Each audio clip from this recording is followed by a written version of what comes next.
Janasena party పీఏసీసీ సభ్యులైనటువంటి Nadendla Manohar పైన జనసేన కార్యకర్తలు సైతం దాడి చేసినట్టు వార్తలు వినిపిస్తున్నాయి.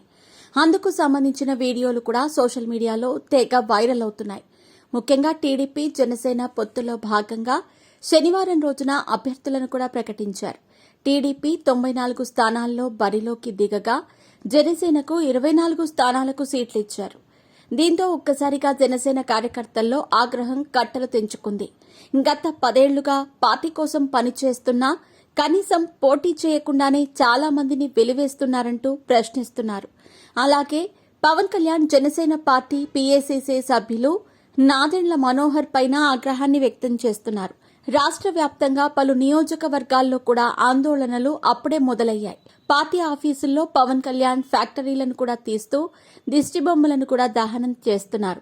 మరికొందరు ఏకంగా రాజీనామాలే చేస్తున్నారు. తాజాగా తాడేపల్లిగూడెంలో జరగబోయే టీడీపీ జనసేన ఉమ్మడి భారీ బహిరంగ సభను సైతం ఏర్పాటు చేసిన తర్వాత పరిశీలించేందుకు నాదెండ్ల మనోహర్ వచ్చేశారు.